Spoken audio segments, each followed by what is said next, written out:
Getting the great shots is a priority in my line of work. To that end, I try to use equipment that is the best I can get, within a reasonable price range. GoPro makes a great camera, but everybody keeps talking about the Insta360 Ace Pro, so I picked one up to see how it compares. Who knows, maybe it'll end up being my next go-to camera on my road trips. I've been messing with this Ace Pro for a while now, and I've not enjoyed the results I've been getting. Aside from the fact that the buttons and controls are completely different from my familiar GoPro layout, I found that the camera seems to fight me at every turn.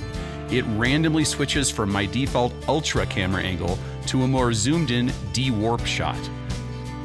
And it does it without letting me know. The footage is way too tight to use in my work, and it completely ruined the footage from a great riding day down at South Mountain in Phoenix earlier this year. Oh! Huh. It also shuts off after a few minutes of inactivity, and I haven't figured out how to deactivate that feature yet. Running the camera with mostly stock settings gives me a picture that I think really is awful. It pumps up the contrast, it gives me a harsh image that doesn't view well when riding my mountain bike at high speeds. It's sharp, but it's too sharp. It almost feels stressful when I watch it.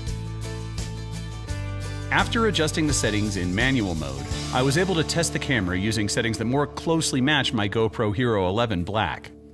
I've been using this GoPro for a while now, since it was new, and I've been so happy with it that I never upgraded to the Hero 12 Black. When I bought the Insta360 Ace Pro, I think I just turned it on and tweaked a minimal number of things and decided to kind of use it out of the box, and I was really unhappy with the picture quality. I dug into it after my test ride yesterday, and I noticed that it was still kind of in factory mode. So I dug into it a little deeper after my ride, and I tweaked a lot of the settings so that they more closely match the settings that I really love on the GoPro Hero 11 Black. So I'm going to go out and re-ride today the same trail, and I'm gonna do it with the new Insta settings, and we're gonna take a look at it. I took my first ride using the customized settings. You can see them listed here. They gave me a more flat color profile, making it easier to color grade, but the camera still switched to the zoomed-in de-warp camera lens angle and completely ruined my ride footage.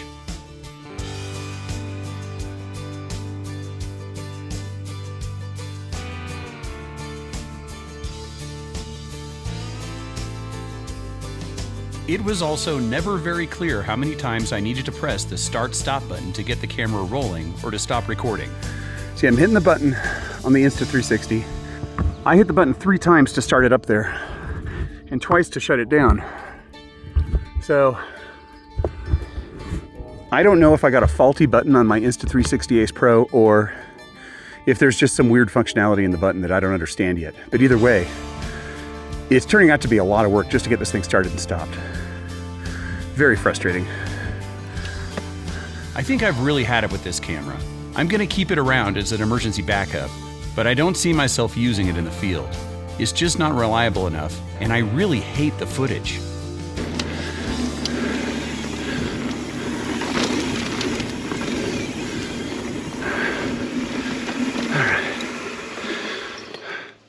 That was a full loop with the GoPro Hero 11 Black, 5K, 24 frames per second, log, 10-bit. We'll see how that looks in the final cut. Thanks for tuning in, and I'll see you when I see you. Over and out.